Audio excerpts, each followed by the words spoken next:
Sean todos bienvenidos y bienvenidas al curso de Derecho Ambiental. En esta ocasión para hablar sobre derecho agrario. Vamos a abordar la reforma agraria y la evolución de las leyes agrarias en El Salvador. Con ustedes su servidor José Miguel Vázquez López. La agenda que se va a desarrollar es la siguiente. En un primer momento, los antecedentes de la reforma agraria. En un segundo momento, los entes estatales encargados de aplicar la reforma agraria. Y en tercer lugar, el desarrollo evolutivo legislativo en materia agraria. Los antecedentes de la reforma agraria se pueden dividir en dos: antecedentes remotos y antecedentes inmediatos. Por antecedentes remotos entendemos la abolición de las tierras ejidales y comunales en 1881, la cual se conoce como la primera reforma agraria liberal, que desembocó en la masacre de 1932. Las tierras ejidales y comunales eran institutos que databan de la colonia española. Eran tierras de las municipalidades que podían ser explotadas por la comunidad para pastar, cultivar, etc. En el contexto histórico de la Guerra Fría, la Unión Soviética y los Estados Unidos buscaban tener hegemonía sobre el planeta. Estados Unidos buscaba frenar el avance del comunismo en América Latina y por ello, como forma de frenar a la guerrilla, forzó al gobierno a implementar la reforma agraria para quitarle adeptos a la guerrilla. De ahí que la derecha más conservadora y una parte del ejército implementaban la reforma, pero ocultamente la saboteaban. La reforma agraria comenzó siendo implementada por la Junta Revolucionaria de Gobierno, que derrocó a Carlos Humberto Romero. Esta planteó la reforma agraria en tres fases. Estas tres fases, la primera fase trataba de expropiar 500 hectáreas. La segunda fase de expropiar entre 100 y 500 hectáreas y la tercera fase era financiar a los pequeños productores. Para explicarlo con mayor detalle, en la primera fase se expropiarían los latifundios de 500 hectáreas, unas 218.000 hectáreas equivalentes al 15% de la tierra agrícola del país, y se entregarían a cooperativas campesinas que son denominadas las cooperativas de la reforma. En la segunda fase se intervendrían propiedades con extensiones comprendidas entre 100 y 500 hectáreas y que incluían las grandes fincas cafetaleras. Y en la tercera fase se entregarían a campesinos medios, arrendatarios y colonos las tierras cedidas por los patronos. ¿Quiénes son o eran los entes estatales encargados de aplicar la reforma agraria? Básicamente, el Instituto de Colonización Rural, el Instituto Salvadoreño de Transformación Agraria, FINATA y el Banco de Tierras. Como podrá apreciarse en la presentación, se encuentran los decretos legislativos por los cuales fueron creadas cada una de estas instituciones. Como también podrá apreciarse en esta siguiente diapositiva, cada una de estas instituciones tenía objetivos que los entrelazaban. El primero, el Instituto Salvadoreño de Transformación Agraria. Su objetivo es expropiar y aplicar la reforma agraria a inmuebles superiores a 500 hectáreas. Para la Financiera Nacional de Tierras Agrícolas, hoy también perteneciente a Lista, el objetivo, según el artículo 2 de su ley, era adjudicar y financiar la adquisición de inmuebles rústicos con vocación agrícola, a los arrendatarios simples o con promesa de venta, a parceros, compradores por venta a plazos con reserva de dominio u otras personas que trabajen aquello directamente mediante pago en efectivo o en especie, así como financiar con el mismo objeto y en iguales circunstancias a las asociaciones cooperativas y agropecuarias, asociaciones comunitarias de campesinos u otras organizaciones de trabajadores agropecuarios inscritos en el Ministerio de Agricultura y Ganadería. Además, expropiar tierras entre 100 y 500 hectáreas. El Banco de Tierras, que operó desde 1991 hasta 1998, su objetivo fundamental fue financiar tierras con o sin vocación agropecuaria. Previo a detallar las leyes de la reforma agraria, es conveniente mencionar que la primera ley agraria aún sigue vigente y es de 1942, la cual otorgó competencias al Ministerio de Agricultura y Ganadería, a los gobernadores departamentales y a la Guardia Nacional. Regula aspectos como la ganadería en el artículo 116, destazaderos o rastros municipales en el artículo 127. Un comentario sobre esta ley es que las disposiciones son anacrónicas y aunque la ley está vigente, varias de sus disposiciones no son aplicables acorde a la realidad actual. Para comenzar las leyes de la reforma agraria, comencemos por hablar por la Ley Básica de la Reforma Agraria de 1980, la cual se encuentra derogada. Esta definía la reforma agraria en el artículo 2, la cual es la transformación de la estructura agraria del país y la incorporación de su población rural al desarrollo económico, social y político de la nación, mediante la sustitución del sistema latifundista por un sistema justo de propiedad, tenencia y explotación de la tierra, basada en la equitativa distribución de la misma, la adecuada organización del crédito y la asistencia integral para los productores del campo, a fin de que la tierra constituya para el hombre que la trabaja base de su estabilidad económica y fundamento de su progresivo bienestar social y garantía de su libertad y dignidad. ¿Cuál era el objetivo? Expropiar la tierra en la primera etapa superior a 500 hectáreas. Luego entre 100 y 500 y transferirla a cooperativas de campesinos que no tuvieran tierra, para que fueran las cooperativas las que trabajaran esa tierra. La segunda fase no se llevó a cabo satisfactoriamente. Su aplicador fue el Instituto Salvadoreño de Transformación Agraria. Puntos negativos de esta ley. Primero, muchas cooperativas no tenían la capacidad técnica como para administrar grandes cantidades de tierra. Aunque la maquinaria también fue expropiada, además, el ISTA no alcanzaba a dar toda la asesoría técnica.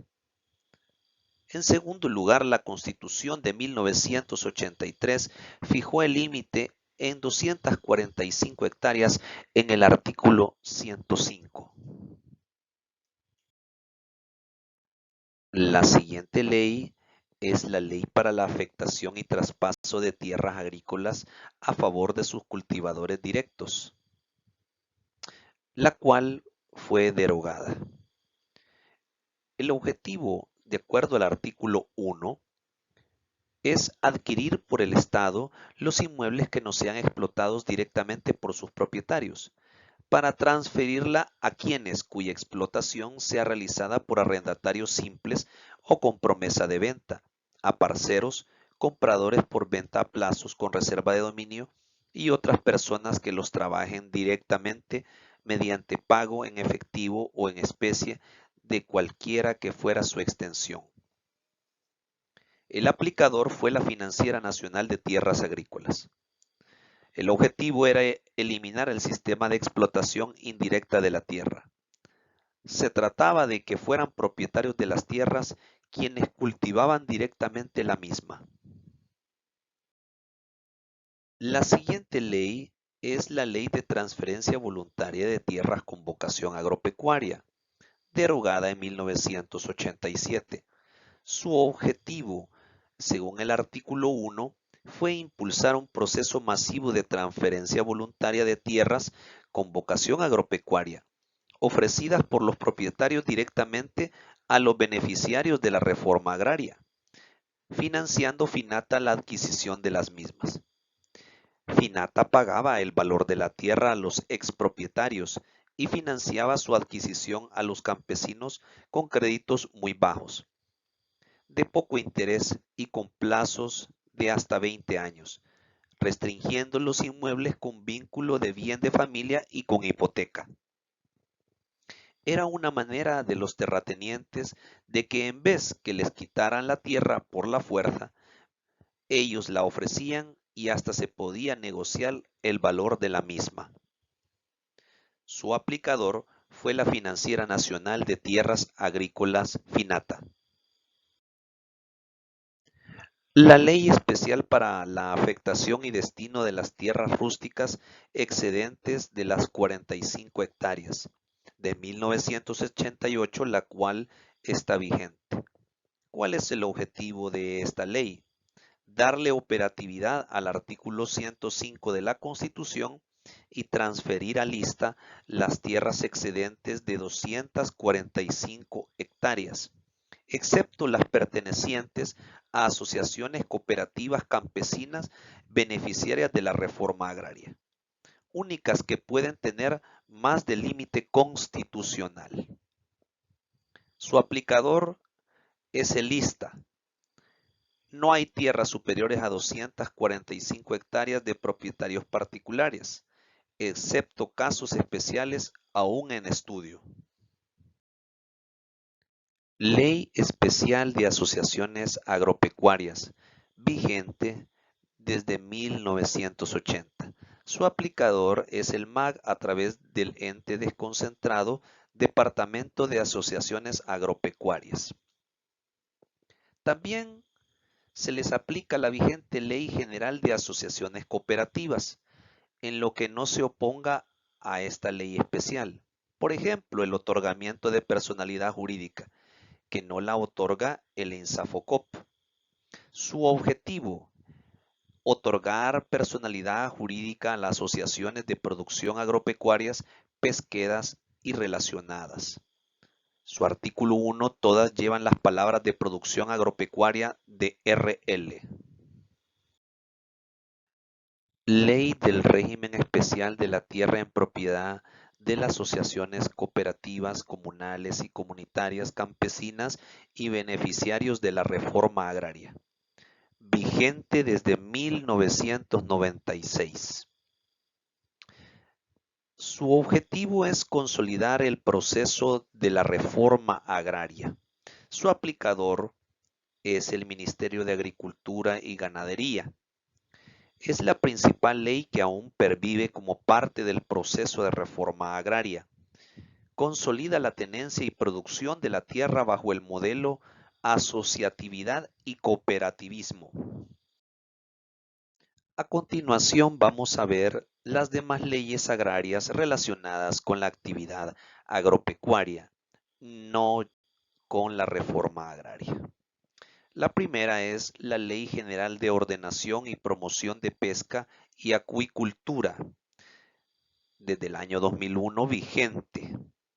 Su objetivo es regular la ordenación y promoción de las actividades de pesca y acuicultura, asegurando la conservación y el desarrollo sostenible de los recursos hidrobiológicos.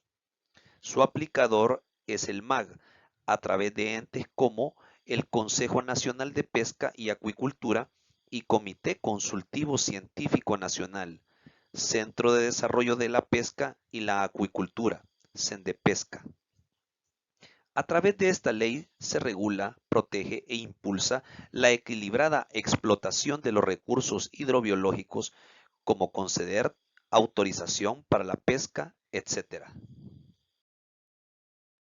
Ley de Sanidad Vegetal y Animal, vigente desde 1995. Su objetivo fundamental es establecer las disposiciones para la protección sanitaria de los vegetales y animales. Su aplicador es el Ministerio de Agricultura. Las funciones se encuentran en el artículo 2. La primera de ellas es el diagnóstico y vigilancia epidemiológica de plagas y enfermedades en vegetales y animales. B.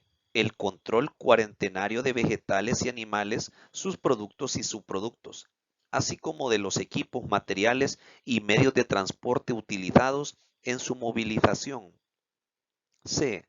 El registro de los insumos con fines comerciales para uso agropecuario y control de su calidad. D. El registro y fiscalización de los establecimientos que produzcan, distribuyan, expendan, importen o exporten insumos para uso agropecuario. E. La prevención, control y erradicación de plagas y enfermedades de vegetales y animales. F. La formulación y aplicación de medidas sanitarias para el cultivo de vegetales y crianza de animales, así como para el comercio de los insumos para uso agropecuario. G. La planificación, desarrollo y evaluación de actividades nacionales o internacionales que tengan relación con la sanidad agropecuaria, etc. Quizá una de las mayores funciones que tengan son las que voy a mencionar a continuación. En el literal M, el registro genealógico del ganado bovino, equino, porcino y caprino. Y N, reconocer por medio de decreto ejecutivo los sistemas de inspección, servicios veterinarios, inocuidad alimentaria y vigilancia fitosanitaria de plagas y enfermedades cuarentenarias de los países exportadores de productos y subproductos de origen animal o vegetal que así lo solicitaren y que cumplieren con el procedimiento establecido en el reglamento de la presente ley. El MAG realiza acciones para identificar y diagnosticar las plagas y enfermedades que afectan la producción, comercio y transporte de animales. Tiene funciones de vigilancia y control sobre actividades relacionadas con comercialización, cría y transporte de animales y además funciones de policía administrativa imponiendo multas, según el artículo 24. Ley sobre control de pesticidas, fertilizantes y productos para uso agropecuario, vigente desde 1973. Su objetivo, regular la producción, comercialización, distribución, importación, exportación y el empleo de pesticidas, fertilizantes, herbicidas, enmiendas o mejoradores, defoliantes y demás productos químicos y químico-biológicos para uso agrícola, pecuario o veterinario y sus materias primas. Su aplicador es el Ministerio de Agricultura y Ganadería. Ley de Inspección Sanitaria de la Carne, vigente desde 1970. Su objetivo fundamental es la regulación de la inspección sanitaria de la carne y sus derivados en los mataderos públicos y privados, en los establecimientos industriales y en los expendios al público consumidor. Su aplicador es el MAG, pero también el Ministerio de Salud Pública y Asistencia Social. El MAG inspecciona los mataderos. Según el artículo 2, el MAG nombra a un veterinario como inspector, pagado por la empresa que realiza evaluaciones previas a la muerte para autorizar el sacrificio del animal. El Ministerio de Salud inspecciona establecimientos industriales de la carne y derivados. Los directores generales de Ganadería y de Salud están autorizados para extender certificados sanitarios de la carne. Hay que decir que los rastros o mataderos los autorizan el Ministerio de Medio Ambiente y Recursos Naturales, el MAG y el Ministerio de Salud conjuntamente. Ley de Fomento y Desarrollo Ganadero, vigente desde 1984. Su objetivo, según el artículo 1, es proteger, fomentar y desarrollar la ganadería bovina, porcina y caprina, dedicada a la cría, selección y engorde para la producción, procesamiento y comercialización de leche, carne, subproductos y o sus derivados. Su aplicador es el Ministerio de Agricultura y Ganadería a través de la Comisión Nacional de Fomento y Desarrollo Ganadero y el Ministerio de Hacienda. El MAG otorga los beneficios fiscales según el artículo 7 y Hacienda aplica dichos beneficios. Contiene beneficios fiscales para los empresarios que se dediquen a la cría de bovina, porcina y caprina, como exención de impuestos de importación y de renta por un periodo de tiempo. Ley del Programa de Vaso de Leche Escolar vigente desde 2013. Su objetivo es reducir la inseguridad alimentaria garantizando a los niños y niñas del sistema de educación pública en los niveles de parvularia y básica el consumo de como mínimo 2 vasos de leche por semana. El responsable es el Ministerio de Agricultura y Ganadería, impulsando la producción de leche a nivel nacional junto con las asociaciones ganaderas sin generar desabastecimiento en otras áreas. Los productores deben ser nacionales y es el Estado quien les compra la leche. También es responsable el Ministerio de Educación, Ciencia y Tecnología en la logística de distribución. Ley de Riego y Avenamiento de 1970. Hay que corregir acá. No está vigente. Ha sido derogada por la Ley General del Recurso Hídrico. Sin embargo, es importante mencionarla ya que avenar es dar salida al agua de un terreno húmedo por medio de zanjas. Su objetivo era incrementar la producción y la productividad agropecuaria mediante la utilización racional de los recursos suelo y agua. Su aplicador era el Ministerio de Agricultura y Ganadería.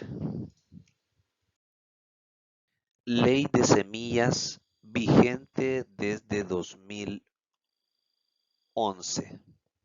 Su objetivo, según el artículo 1, es establecer la normativa para garantizar la identidad y pureza genética, calidad física, fisiológica y sanitaria de las semillas, así como su investigación, producción y comercialización. Su aplicador es el Ministerio de Agricultura y Ganadería, cuyas funciones se encuentran reguladas en el artículo 4, las cuales son a. Incentivar la investigación, producción y comercialización de semillas certificadas. B. Mantener un registro actualizado de personas naturales o jurídicas que produzcan, comercialicen o importen semillas certificadas. C. Realizar muestreos de semilla y analizarlas para garantizar su sanidad y viabilidad. D. Realizar o auditar el proceso de certificación de semillas producidas en el país, etc. Dentro de todas estas atribuciones del Ministerio de Agricultura y Ganadería, se encuentra también la de proponer al Ministerio de Hacienda las tarifas por los servicios que se presten en virtud de esta ley, así como cualquier modificación. También el artículo 31 regula que el MAG establecerá por medio de normas específicas los requisitos y controles fitosanitarios para la importación, investigación y producción y comercio de semillas. Ley de Fomento Agropecuario de 1961. En esta ley están derogadas sus disposiciones legales que contienen exenciones relativas a derechos, gravámenes, tasas e impuestos a la importación, así como los impuestos indirectos. Su objetivo, según el artículo 2, literal A, el desarrollo de la agricultura y la industrialización de sus productos. B, la formación de entidades agrícolas que han de fundamentarse en los principios que informan e inspiran el sistema del cooperativismo.